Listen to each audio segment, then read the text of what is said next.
ప్రజల దేవుని స్తోత్రం. క్రీస్తుని దేవుని బిడ్డలారా, ఉదయకాలమున ప్రభు అయిన యేసు క్రీస్తు వారి శ్రేష్టమైన నామమున మీ అందరికీ వందనాలు తెలియజేస్తున్నా. మనందరినీ దేవుడు దీవించాలని, దేవుని యొక్క సాన్నిధ్యంలో దేవుని ఘనమైన నామాన్ని స్తుతించుటకు దేవుడు ఇచ్చిన ధన్యతను బట్టి దేవునికి వందనాలు చెల్లిస్తున్నా.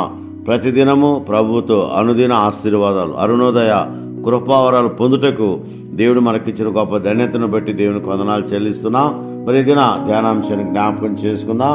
ఆదికాండం 12వ అధ్యాయము 2వ వచనాన్ని చదువుకుందాం. ఆదికాండం 12వ అధ్యాయము 2వ వచనాన్ని చదువుకుందాం.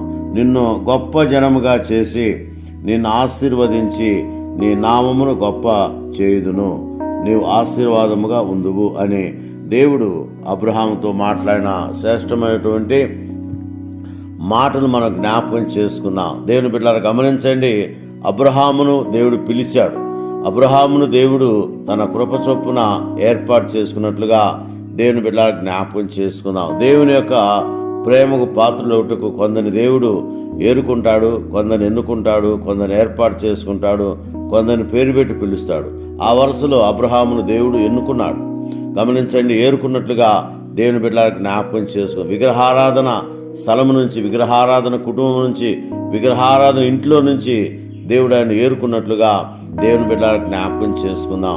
దేవుడు ఎన్నుకున్న ఏర్పాటు చేసుకున్న మరి అబ్రహాముకు దేవుడు శ్రేష్టమైన వాగ్దానాలు ఇస్తున్నాడు. గమనించండి, ఇక్కడ మనం గమనిస్తే నిన్ను గొప్ప జనముగా చేసి అంటున్నాడు. నిజమే దేవుని బిడ్డ గమనించండి, లోకంలో ఉన్న జనం అన్నిటికంటే గొప్ప జనముగా చేస్తానని చేస్తున్నాడు. అంతకంటే మించి నిన్ను ఆశీర్వదించి అంటున్నాడు. చూసారా, దేవుని ఆశీర్వాదాలు అబ్రహాము పైన కుమ్మరించుటకు దేవుని చిత్తం, దేవుని ఏర్పాటు, దేవుని కాపుదల, దేవుని యొక్క శ్రేష్టమైనటువంటి కార్యమని దేవుని బిడ్డ జ్ఞాపకం చేసుకో. అబ్రహాముకు దేవుడు అద్భుతమైన ఆశీర్వాదాలు కుమ్మరించినట్లుగా దేవుని బిడ్డ జ్ఞాపకం చేసుకుందాం. అందుకే ఇక్కడ నిన్ను గొప్ప జనముగా చేసి నిన్ను ఆశీర్వదించి నీ నామమును గొప్ప చేయుదును అంటుంది. నిజమే దేవుని బిడ్డలారా, నామాన్ని పేరును గొప్ప చేయవాడు ఆయనే.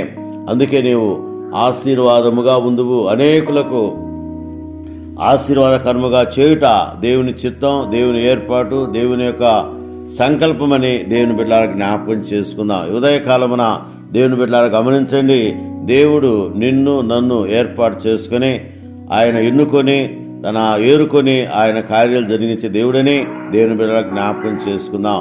మరి దేవుడు అబ్రహామును అంతగా దీవించడం గల కారణం ఏంటంటే అబ్రహాము దేవుని నమ్మాడు. అది ఆయనకు నీతిగా ఎంచబడినట్లుగా దేవుని బిడ్డలారా జ్ఞాపకం చేసుకుందాం. నమ్మిక అనేది చాలా ప్రాముఖ్యమైన విషయం. అబ్రహాము దేవుని నమ్మాడు. యెహోవా యందు నమ్మిక ఉంచువారు కదలక నిత్యము నిలుసు సియోను కొండలాగా ఉంటారని భక్తుడైన దావీదు 125వ కీర్తనలో తెలియజేస్తున్నాడు. అంత మాత్రమే కాదు, యెరూషలేము చుట్టూ పర్వతం ఉన్నట్లుగా యెహోవా ఇది మొదలుకొని నిత్యము తన ప్రజల చుట్టూ ఉండునని భక్తుడు తెలియజేస్తున్నాడు. నిజమే దేవుని బిడ్డలారా గమనించండి, అతడు నా నామం విరిగిన వాడు కనుక నేతన్ని ఘనపరచెదను అని భక్తులు తెలియజేసిన రీతిగా ఆయన నామమైనటువంటి అబ్రహామును దేవుడు ఘనపరిచాడు, స్థిరపరిచారు, ఆత్మతో నింపాడు, ఆత్మకార్యాలు జరిగించినట్లుగా దేవుని బిడ్డ జ్ఞాపకం చేసుకుందాం. అబ్రహాము సమర్పణ జీవితంతో ఆయన తన దేశం నుండి, బంధువుల యొద్ద నుంచి, తన ఇంటి నుండి ఆయన దేవుని పిలుపుకు లోబడి, దేవుని చిత్తానికి లోబడి, దేవుని ఆజ్ఞకు లోబడి, దేవుని యొక్క సంకల్పానికి లోబడి ఆయన బయలుదేరాడు కనుక దేవుడు అబ్రహామును అంతగా ఆశీర్వదించే కారణం ఏంటంటే దేవుని మాటకు లోబడ్డాడు, దేవుని యందు నమ్మిక ఉంచారు, దేవునిలో ఆయన జీవిస్తున్నట్టుగా దేవుని బిడ్డ జ్ఞాపకం చేసుకుందాం. ఈరోజు నీవు నేను కూడా దేవునిలో ఉండగలిగితే, దేవుని నామాన్ని స్మరించగలిగితే, దేవుని నామాన్ని స్తుతించగలిగితే, దేవుని కొనియాడగలిగితే దేవుడు మనతో ఉంటాడు, మన మధ్య ఉంటాడు, మనతో ఆయన కార్యాలు జరిగించే దేవుడని దేవుని బిడ్డలారా జ్ఞాపకం చేసుకో. అందుకని నిన్ను గొప్ప జనముగా చేసి, చూసారా, గొప్ప జనముగా చేసినంత మాత్రమే కాదు, ఆయన నిజముగా ఆశీర్వదించినట్టుగా చూస్తున్నాం.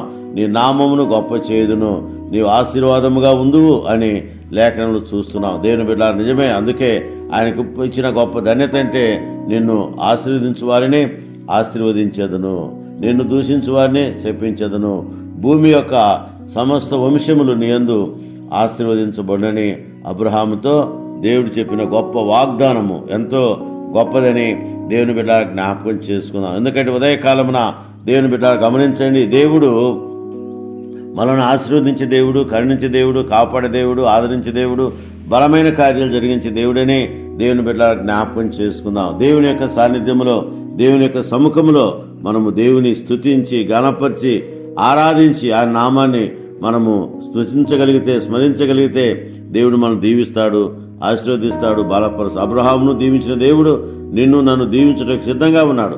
అబ్రహామును ఆశీర్వదించిన దేవుడు మనల్ని ఆశీర్వదించగలడన్న విషయాన్ని జ్ఞాపకం చేసుకుని ఆయన సన్నిధిలో శ్రేష్టమైన కృపావరాలు పొందుటకు మనం ముందుకు సాగునట్లు తండ్రి, కుమార, పరిశుద్ధాత్మ త్రియేక దేవునితో సహవాసము మనందరికీ తోడైండుగాక. Amen. Amen. May God bless you.